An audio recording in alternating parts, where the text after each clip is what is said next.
Welcome, everyone, and thank you so much for joining us for what is going to be an incredibly intense Oh, definitely. and honestly really eye-opening deep dive today. For sure. If you are listening to this right now, please do us a huge favor right up front. Just hit that like button Yeah, please do. and make sure you subscribe so you never miss out on these extensive, comprehensive breakdowns. It really helps. It really helps the channel grow, and it allows us to keep bringing you this level of detailed analysis. And trust me, you are going to want to be subscribed for today's session. Oh, without a doubt. Because we are diving into an extensive review of a highly provocative, deeply fascinating new ebook. It is quite the read. It's called Social Capital: The Types, Uses, and How to Acquire It. And it's written by Conrad Reicher. Right. I want to tell you right out of the gate, you can grab your own copy of this ebook today on Amazon Kindle and Google Play Books. Highly recommend getting the source material for yourself. Exactly. Additionally, if you want to follow the ongoing conversation and the author's broader work, you absolutely need to follow the author at Conrad Reicher on Substack. That's at Conrad Reicher. Seriously, go check those platforms out. But let's get into it. It is definitely a text that demands a thorough examination. Yeah. The premise of this book is intense, to put it mildly. Reicher's has essentially written a detailed, completely unfiltered survival manual. That's a good way to put it, a survival manual. Yeah, it functions as an ideological manifesto aimed squarely at modern men. Right. Across its chapters, the book outlines very specific strategies on how to build wealth, forge what the author calls unbreakable brotherhoods, and navigate modern societal institutions. Institutions that he argues have fundamentally shifted, right? Exactly. Yeah. Shifted their operational frameworks entirely in recent decades. And here is where we need to be incredibly clear with you, the listener, before we take another step forward. Very important point here. This book contains highly politically charged content. It is widely considered to be a red-pilled text. Yeah. And it speaks directly to the worldview of the men's rights movement and what is often referred to as the manosphere. Right. So our mission for today's deep dive is strictly to impartially report on the content provided in this book. Just reporting. We are not taking sides. Nope. We are not endorsing these viewpoints, nor are we condemning them. Exactly. Our goal is strictly to help you understand the author's arguments. We want to explore the history of these institutions specifically as the author presents them. Right, meaning tracing their history before what he describes as their total capture. Exactly. Their capture by feminist and Marxist ideologies. And we just want to comprehensively map out the complex worldview that this book presents. That is the perfect framing. Yeah. Our role today is just to synthesize, explain, and unpack the mechanics of these arguments. Yeah. To set the stage for you, the overarching theme of this entire deep dive revolves around Reicher's core foundational concept. He is advocating for a complete, unapologetic departure from modern cultural concepts of vulnerability And victimhood. and victimhood. Exactly. He views those frameworks as a complete trap. A trap that men fall into. Right. Instead, he proposes that men need to actively build parallel, decentralized I systems. calls them shadow networks, I think. Yes, shadow networks. The ultimate goal of building these networks, according to the text, is to achieve ultimate personal, legal, and financial sovereignty. So basically completely insulating men from mainstream systems. Mainstream systems that he believes are fundamentally rigged against them. Okay, so with that mission established, let's start unpacking this right from section 1. The battlefield. Right. The book ominously titles it The Battlefield: Institutional Capture and Biological Realism. Quite a title. It is.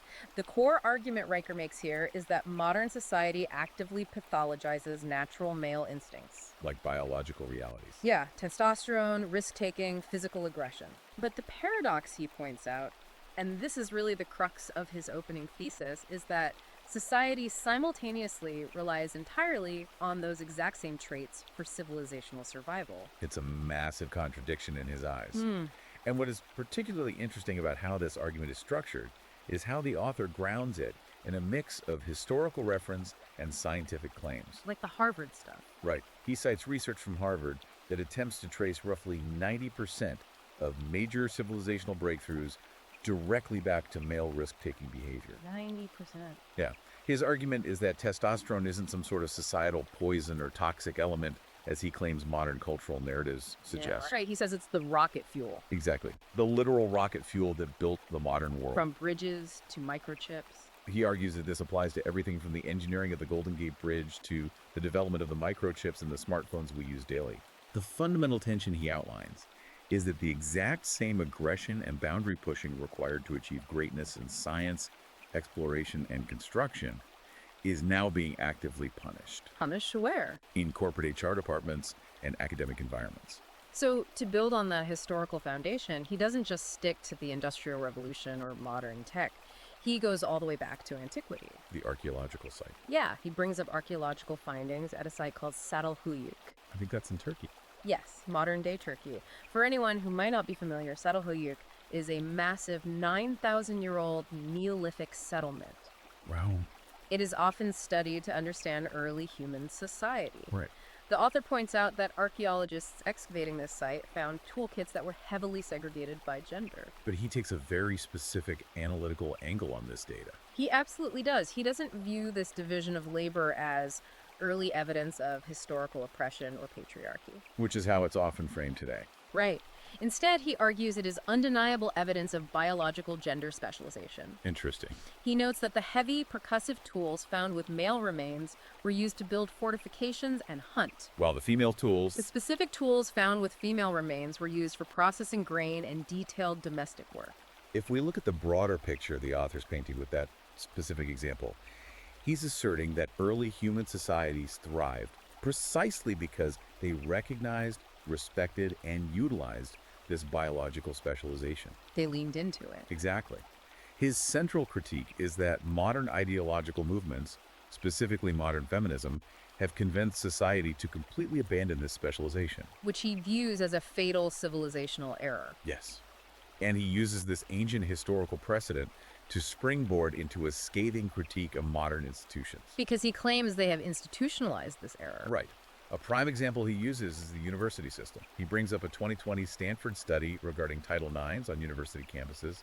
Let's pause and look closely at that Title IX claim, because that is a massive point in the book. It really is.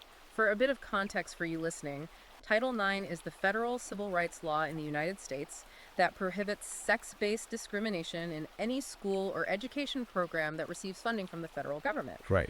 Over the last decade, it has become the primary mechanism by which universities handle allegations of sexual misconduct. And the author claims. The author claims that this 2020 Stanford study reveals that 83% of accused males in these campus proceedings get expelled without hard evidence. 83%. That's a staggering number. He goes so far as to describe modern universities not as centers of learning, but as re-education camps. Where speaking what he terms biological truth gets a student immediately canceled or expelled. Right. To illustrate how extreme he believes this environment has become, he shares a specific anecdote about a sophomore at UC Berkeley. The eye contact story. Yeah, the eye contact one.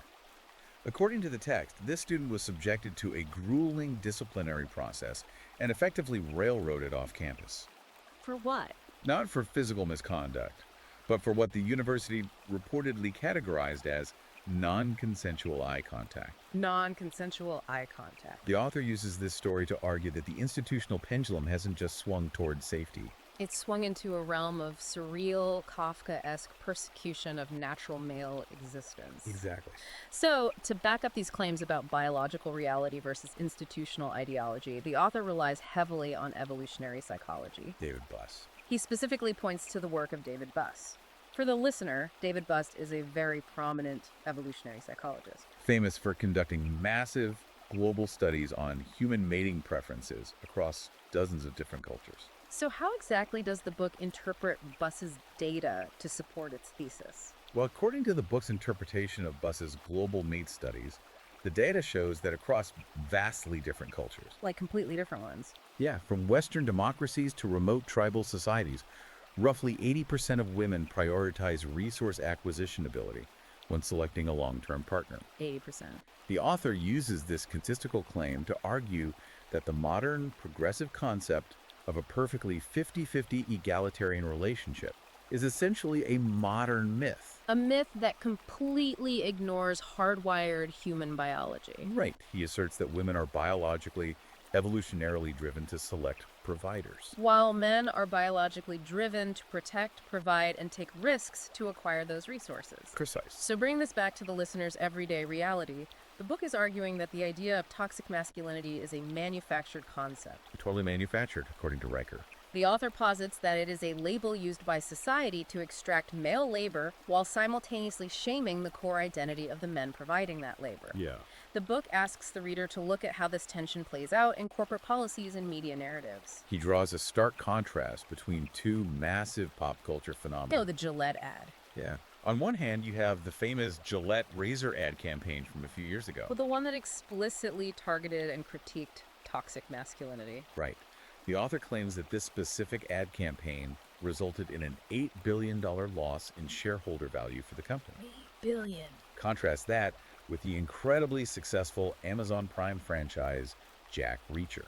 Which features a stoic, unapologetically violent, traditionally masculine protagonist. Exactly. That franchise pulled in massive viewership and represents a billion-dollar success. So the author uses those contrasting financial metrics as proof of a cultural hypocrisy. Right. He argues that even though traditional masculinity is publicly condemned by media elites and corporate HR departments, The money tells a different story. the financial metrics of entertainment prove that society, including a massive female demographic, still deeply desires and responds to traditional, unfiltered masculinity. Which leads to a critical, overarching question that the author poses to his readers. Why does a civilization that absolutely relies on male sacrifice turn around and demonize the biology that makes that sacrifice possible? And when he says male sacrifice, he is being very literal. He really is. He isn't just talking about working long hours in an office. Correct. He is talking about the physical reality of keeping a civilization running. The dangerous jobs. He points to the fact that firefighters running into burning buildings, deep-sea welders, roofers, and men taking on the most dangerous, fatal jobs in construction and mining are almost exclusively male. He cites the statistic that 93% of all workplace deaths are men. 93%. His grim conclusion for this opening section is that men are treated by modern society as disposable utilities. Disposable utilities. They are deemed absolutely essential for the physical functioning of civilization, but they are culturally despised by the very people who sit in the air-conditioned buildings those men constructed. That is a staggering way to frame the societal landscape. It really is, and it provides the perfect, albeit intense, runway into Section 2 of the book. The Iron Ledger. Right, the Iron Ledger, strategic disengagement from the marriage minefield. A very heavy chapter. If Section 1 is about the macroeconomic and cultural battlefield, Chapter 4 of the book zooms in on how this ideological war plays out in personal relationships. And the premise he presents here is going to be incredibly jarring for a lot of people to hear. He argues that modern marriage is no longer a romantic or religious institution. He defines it as a legal honey trap. A legal honey trap. He goes so far as to call the family court system a form of state-sanctioned child theft designed specifically to extract wealth from men. It is a highly aggressive premise. Definitely. And he attempts to validate it by combining macroeconomic data with highly visceral, deeply personal anecdotes. So on the data side, what does he bring up? He cites U.S. Census figures claiming that, on average, men forfeit 72% of their marital assets following a divorce. 72%. He couples this with data from the Brookings Institute indicating a 40% sudden drop in income and standard of living for divorced men. The core argument he is making with these numbers is that the modern family court system does not operate on a principle of equality or justice. Instead, he views it as a highly efficient wealth transfer mechanism. Exactly. One that penalizes the higher earner, which is historically and biologically, according to his earlier points, the male. The anecdotes he provides to humanize this data are absolutely brutal. They really paint a picture. He isn't just throwing numbers at the reader, he is trying to evoke a visceral sense of injustice. Like the Silicon Valley CEO? Yes. He details the story of a Silicon Valley CEO who, following a divorce, is reportedly bleeding out $3 million a month in alimony and asset division to his ex-wife. $3 million a month. But the author adds a layer of ideological insult to this financial injury. He claims that the ex-wife is taking that $3 million a month and funneling it directly into activist nonprofits. Nonprofits that actively lobby against men's rights. Right, and advocate for the very DEI policies the author despises. It is the ultimate example of a man financing his own ideological destruction, according to the book. Precisely. Then he shares the story of a man he refers to as Ed. Oh, the Ed story. Ed is a successful professional who is currently sleeping in his Tesla. In his car. Why? Because a California family court ordered him to pay $15,000 a month in alimony. Unbelievable. And to twist the knife, the author notes that Ed's ex-wife has moved her new boyfriend, Who happens to be her yoga instructor. into the mansion that Ed purchased. All while Ed sleeps in his car to meet the court-ordered payments. It's a rough visual. And if that wasn't enough to make his point, he mentions a Detroit auto worker who spent 18 years working brutal shifts on the assembly line, essentially funding the lifestyle of his wife's secret boyfriend. What the author is doing with these specific stories is portraying the entire divorce industry, which he very pointedly labels the divorce industrial complex, as a predatory, state-backed system. He argues that the concept of lifetime or even rehabilitative alimony fundamentally turns ex-husbands into human ATMs. But the book isn't just a list of grievances. It is framed as a survival manual. Right, so what are the solutions? To combat this system, he introduces the concept of the iron ledger. The iron ledger. This is his term for a comprehensive suite of financial defense tactics and legal countermeasures that men must employ before even considering long-term entanglement.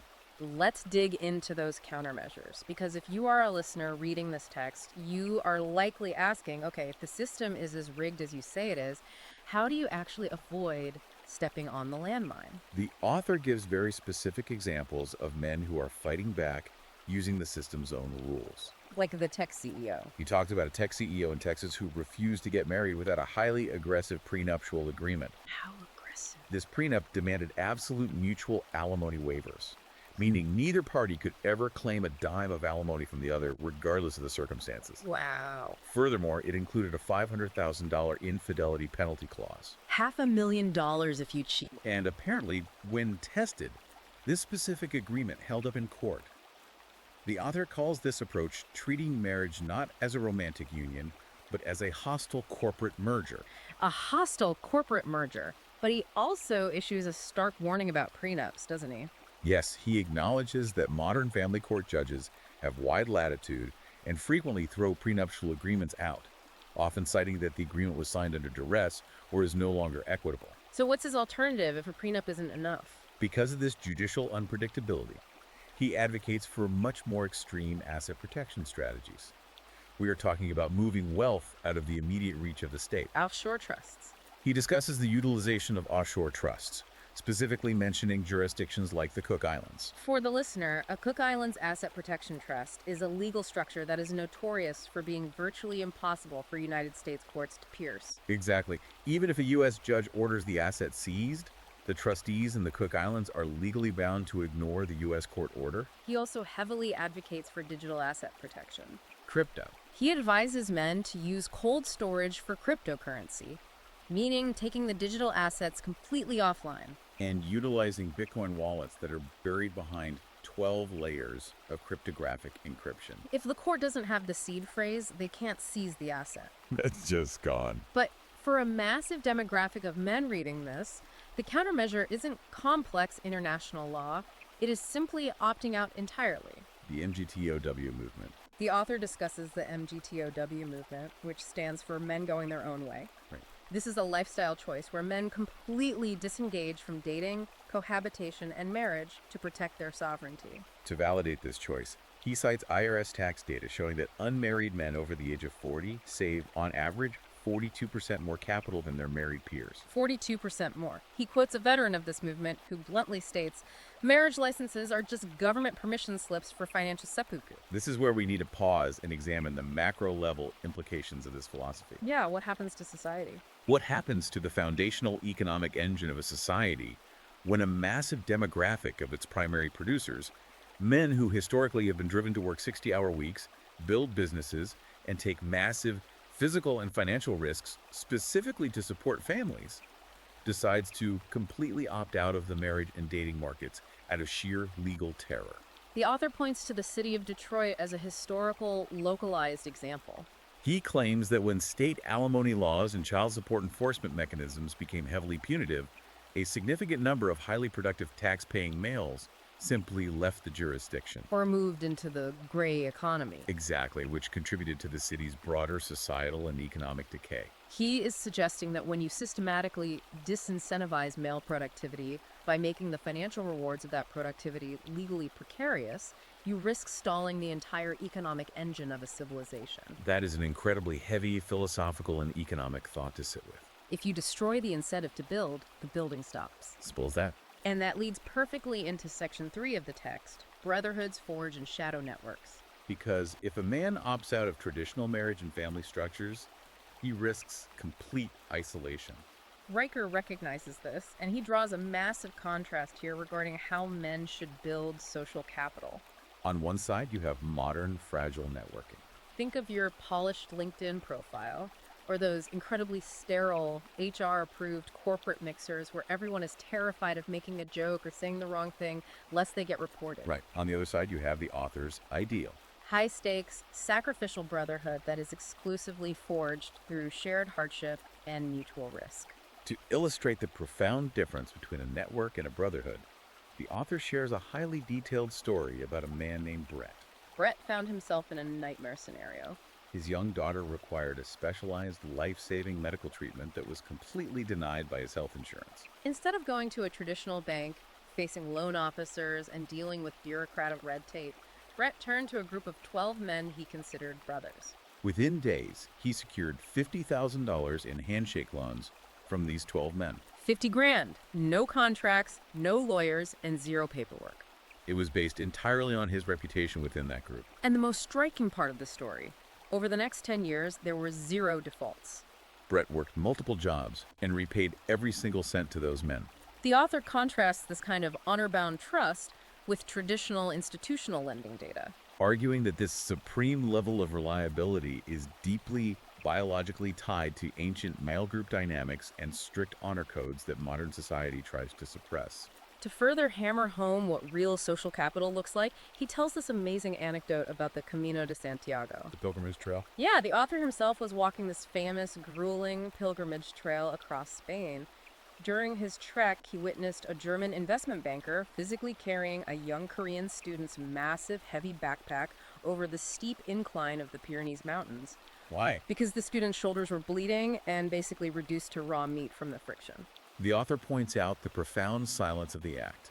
There were no Instagram hashtags, no corporate sponsorships, and no HR diversity initiatives involved. It was just raw, physical social capital. It was a man acting on a protective instinct completely devoid of modern virtue signaling. He takes this historical, visceral concept of male social capital and ties it directly to modern strategic survival. He introduces a concept he calls the Spartan exchange. According to the book, this is a real decentralized barter network founded in 2021 by men who felt alienated by the traditional economy. This isn't just trading baseball cards, this is high-level survival barter. He describes a scenario where a divorced father, who happens to be a master plumber, trades tens of thousands of dollars of commercial pipe work to another man in the network who happens to be a family law attorney. In direct exchange for legal custody defense. The author claims this specific network traded $2.3 million in high-value services last year. $2.3 million. And the crucial element here, they completely bypass the government, state taxes, and institutional oversight. And the author clearly loves historical parallels to validate these modern shadow networks. He takes the reader back to the guild systems of Renaissance Europe. He talks about a 15th century Venetian glassblower. This artisan was caught consistently producing flawed, incompetent, and dangerous work. The guild didn't pull him into an office for a performance improvement plan or give him a bad review. They marched to his workshop and completely destroyed his furnace, literally scattering the bricks into the Venetian lagoon. The author contrasts this brutal, uncompromising accountability with modern trade unions and corporate HR departments, which he claims exists primarily to protect incompetence and mediate hurt feelings. He also brings up the Shriners, a well-known fraternal order. He points out that the Shriners quietly fund $2.3 billion annually for children's hospitals. There are zero government grants involved. This massive philanthropic engine is built entirely on the foundation of ancient secret rituals conducted by men in stuffy basement lodges. The analysis of how these modern shadow networks actually operate today is a crucial part of the book. It's not just a philosophical concept. He outlines the operational security required to maintain them. The author explains that these networks use highly encrypted communication platforms like Signal. But they go further than just using secure apps. He claims they use tap codes, reminiscent of those used by prisoners of war, to verify identity. They utilize what he calls war games protocols. Heavily compartmentalized structures, where no single member knows the identities of the entire network. This is designed to protect the group from state infiltration or legal discovery. He gives a terrifyingly practical example of this network mobilizing. During a recent surge in divorce filings among members, the network coordinated the physical hiding of hard assets, like moving vehicles and equipment off property. And the transfer of Bitcoin into untraceable cold wallets the very moment court papers were served by process servers. So, a listener might be wondering, why is shared suffering the absolute prerequisite for entry into this kind of network? Why can't you just build a shadow network by meeting guys at a local coffee shop or a golf course? The author cites specific psychological research from Duke University focused on collegiate sports teams. The data showed that teams who forced rookies to room together in cramped, uncomfortable conditions consistently won more games. And demonstrated higher in-game trust than teams with luxury accommodations. He points heavily to Navy SEAL Hell Week training. His argument is that shared voluntary suffering is the only mechanism capable of building real, load-bearing social capital because extreme stress burns away the superficiality of modern pleasantries. It proves, without a shadow of a doubt, who will actually stand by you and hold the line when the environment becomes genuinely dangerous. That concept of extreme, uncompromising competence transitions perfectly into Section 4. The Meritocracy Manifesto. Competence over compliance. If Section 3 was about building networks in the shadows, Section 4 is the author's direct, frontal assault on the mainstream corporate world. Specifically targeting diversity, equity, and inclusion initiatives. DEI.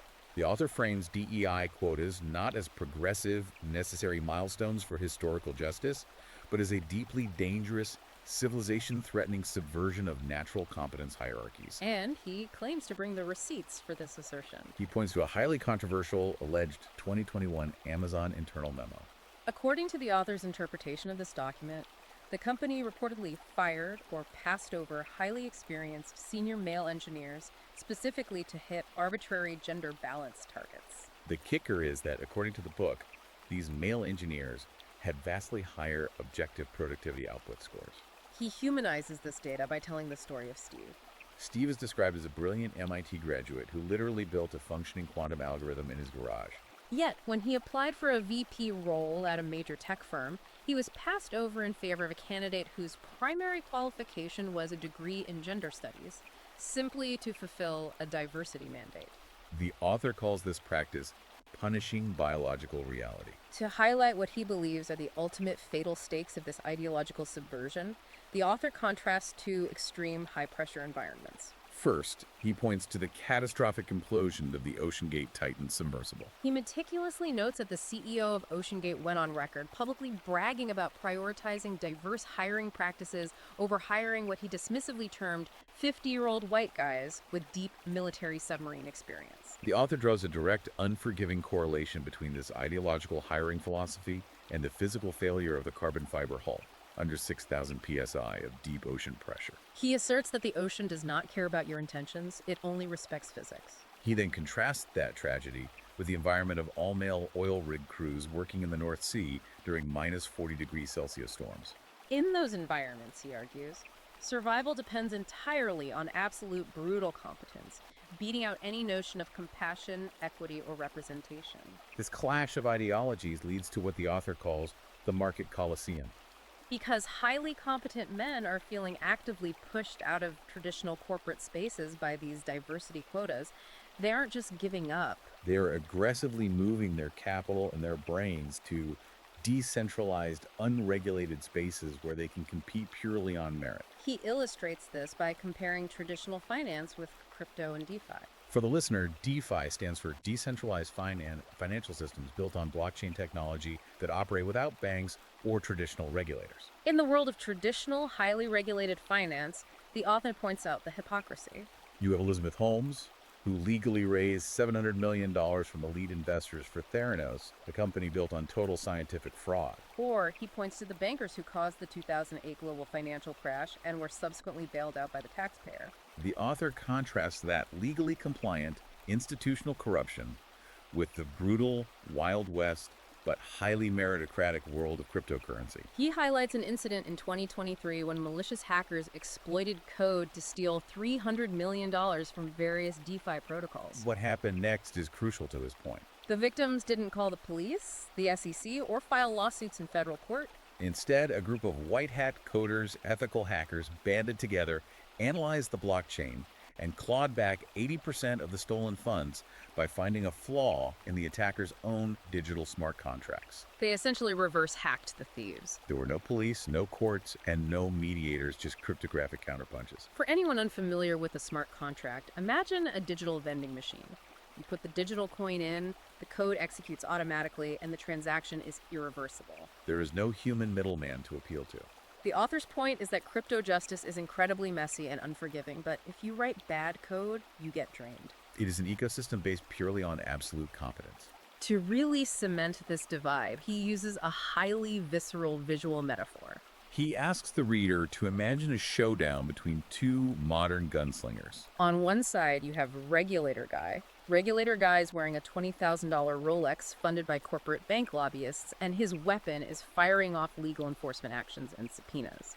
On the other side, you have Crypto Guy. He is sitting bare knuckle in a dark basement, eating ramen noodles, staring at a terminal. Well, not literally a terminal, but you get the point. He's coding.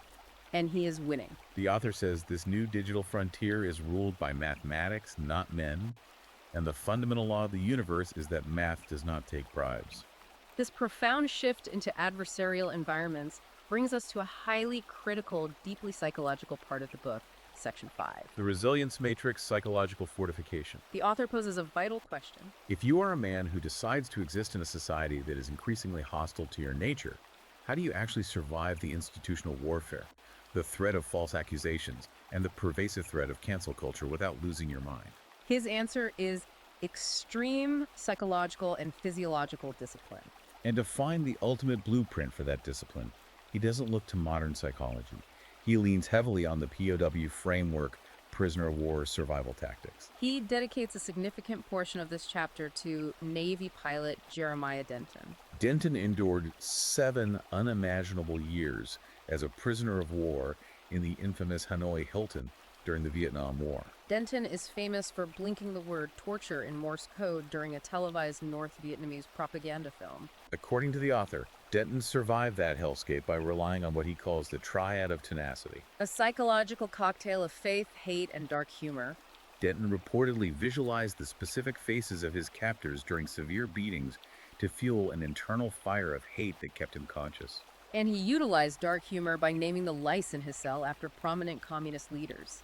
Building on that military history, the author introduces the concept of the Stockdale paradox. Named after Admiral James Stockdale, who was the highest-ranking American naval officer held prisoner in Vietnam. Stockdale spent 4 brutal years locked in leg irons, yet he managed to organize a complex internal resistance movement among the prisoners using elaborate tap codes on the cell walls. The Stockdale paradox is a profound psychological concept. It is the simultaneous combination of brutal, unflinching honesty about your current horrific situation, acknowledging without delusion that you might be stuck in a cell for years, Fused with an irrational, unbreakable, absolute faith that you will ultimately prevail in the end. It is a rejection of blind optimism in favor of stoic endurance. Modern neurological studies of special forces operators show that this specific mindset literally alters how pain is perceived in the prefrontal cortex of the brain. The author applies this military paradox directly to modern men fighting false accusations in HR departments or family court. He advises them to accept the brutal reality that they might lose their job, their reputation, and their savings, but to maintain the absolute burning faith that truth and competence will ultimately win. The book then shifts from psychological framing to incredibly tactical physiological hacks. The author talks about how Navy SEALs are taught to weaponize their body's natural circadian rhythms to survive the sleep deprivation of Hell Week. He argues that the human body runs on ancient tribal rhythms forged in the Pleistocene era. And trying to navigate a high-stress modern legal battle while ignoring those rhythms is like bringing a plastic Nerf gun to a kinetic firefight. But the most memorable example in the entire book is the story of the man doing burpees in the courthouse. Yes, the biological science he uses to back up that anecdote is fascinating. The author cites clinical research showing that forced, explosive muscle contractions trigger the brain to release a protein called BDNF. Brain-derived neurotrophic factor. BDNF essentially acts as nature's most powerful antidepressant and stress regulator. So, the author tells the story of a man who is sitting in family court, watching his assets be divided and actively losing custody of his children. The stress was unimaginable. During the 15-minute court recesses, instead of pacing the halls and panicking, this man would go into the courthouse bathroom and sprint in place or do explosive burpees until he was physically exhausted. The result of this forced physical exertion was that he metabolized his adrenaline and lowered his cortisol levels so effectively that when he returned to the courtroom, the judge actually commended him on his stoic composure under pressure. The author's advice to his readers is literal, not metaphorical. When the catastrophic alimony papers arrive in the mail, do not sit on the couch and drink. Go outside and sprint until you vomit.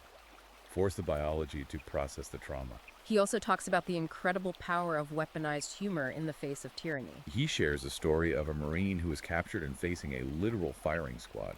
When the commanding officer asks the Marine for his final request before execution, the Marine reportedly asks the officer for his sister's phone number. The sheer absurdity and audacity of the joke completely baffled the executioners, broke their psychological script, and reportedly postponed the execution long enough for him to be rescued. The author explains the neuroscience here. Genuine humor activates the prefrontal cortex and forcefully overrides the brain's amygdala, shutting down the fear response. He applies this to the corporate world. He tells men that when they are forced into mandatory, ideologically driven, unconscious bias training at their corporate jobs, they shouldn't argue with the facilitator. Arguing validates the premise. Instead, he suggests they should sit in the back and distribute copies of Mad Magazine to their colleagues. Laughter is the ultimate form of sabotage against a system that demands your misery and compliance. This profound belief in stoicism and humor ties directly into the author's absolute, uncompromising rejection of modern therapy. He dedicates an entire section to dismantling the therapy industry, calling modern therapeutic practices vulnerability Ponzi schemes. He argues that these systems are specifically designed to make men emotionally weak, endlessly introspective, and highly pliable to suggestion. He warns that when corporate HR tells a man to bring his whole self to work and share his feelings, doing so often results in that man being quietly flagged as unstable and eventually fired. Instead of sitting on a couch and talking about childhood trauma, the author advocates for eustress inoculation and ritualized physical pain. The book explicitly states that your great-great-grandfather didn't heal his Civil War battlefield trauma by sitting in a drum circle or a support group. He healed his trauma by physically building a barn with his sons from sunrise to sunset. To manage trauma, the author points to the ancient Spartan-Nagoj training system, the discipline of high-level martial arts, and grueling wilderness expeditions. He cites brain scan data from UCLA demonstrating that men who actively practice stoic acceptance and endure physical hardship literally develop prefrontal cortices that are up to 30% thicker than average. The core argument here is that true trauma alchemy requires masculine containers environments where physical failure is formative, painful, and necessary but not fatal. Which perfectly sets the stage for the final, most expansive chapter of the book, Section 6. The legacy engine and ultimate autonomy. This chapter is the culmination of Riker's entire philosophical framework. It answers the ultimate question the book poses. If you have built the wealth, survived the legal minefields, and forged the shadow networks, how do you actually ensure that your wealth, your DNA, and your ideological influence outlive the institutions that are actively trying to suppress you? To answer that, the author looks to history, specifically Lorenzo de' Medici, known as Lorenzo the Magnificent during the Italian Renaissance. The author notes that Medici didn't secure his dynasty by just hoarding gold in a vault. He mastered the art of extreme social leverage. The book outlines that a truly sovereign man needs a diversified social portfolio consisting of 3 distinct asset classes of humans. Producers who physically build and generate capital. Connectors who cross-pollinate ideas and introduce key players. And influencers who possess the charisma to persuade the masses. He contrasts this highly strategic, almost militaristic alliance building with what he derisively calls networking zombies.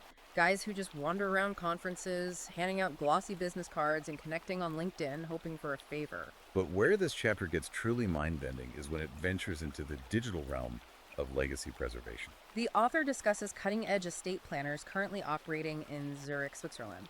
These firms aren't just drafting traditional wills, they are creating what they call immortality portfolios for high net worth clients. They are taking a deceased man's high follower Twitter handles, his exclusive cryptocurrency NFTs, and most radically, they are utilizing advanced AI to train large language models on the man's lifetime of private texts, emails, and journals. They bundle this into a digital clone, an asset that continues to trade, communicate, and generate wealth at massive multiples long after the physical body is gone. The author argues that while average men are currently stressing out about algorithms shadow banning their political posts today, truly sovereign men are ensuring their digital ghosts will possess the capability to generate wealth, influence elections, and guide their great-grandchildren a century from now. But what if a man wants to escape the system entirely while he is still alive to enjoy it? The author introduces the ultimate escape hatch, the sovereign protocol. He isn't just speaking theoretically, he outlines actual, actionable escape routes. He details Malta's citizenship by investment program, noting that for roughly 750,000 euros, a man can buy a second passport. Effectively severing his absolute reliance on his home country's tax and legal jurisdiction. He deeply explores decentralized technologies like Claros.io. For the listener, Claros is a fascinating blockchain platform that uses decentralized, anonymous jurors from around the world to resolve contract disputes via smart contracts. The author highlights this as a way to engage in massive financial transactions while completely bypassing the jurisdiction of biased state-run family or civil courts. He even delves into the highly controversial concept of private charter cities, specifically highlighting the Prospera project in Honduras. Prospera operates as a privately managed jurisdiction. In these zones, the traditional state apparatus is largely removed. Governance is handled through private common law contracts rather than municipal ordinances. The author points out the radical implications for family law in these zones. In a jurisdiction like Prospera, if two parties enter a marriage contract and one breaches it, they don't spend 3 years fighting in front of a family court judge. They simply pay the predetermined liquidated damages they mutually agreed to upfront. It reduces human relationships to pure, unemotional contract law, which the author views as the ultimate defense against state overreach. So we have to pause and explore the massive radical speculation this leads to. If modern technology, cryptocurrency, artificial intelligence, and private sovereign jurisdictions actually allows the most highly productive individuals in a society to completely opt out of the state's legal and financial systems, what happens to the host society? Riker is posing a geopolitical question here. What happens to the massive, sprawling societal institutions that rely completely on the taxation, the labor, and the compliance of these highly productive men to survive? That is the ultimate provocative thought that the book leaves its readers with. It asks a profound question about the life cycle of empires. Does the total ideological capture of an institution lead inevitably to its absolute obsolescence? The author's thesis is that if the top 10% of producers, the men generating the majority of the tax revenue and technological innovation, quietly leave the mainstream system and shift their capital and competence into these parallel, encrypted shadow networks, the traditional systems are doomed.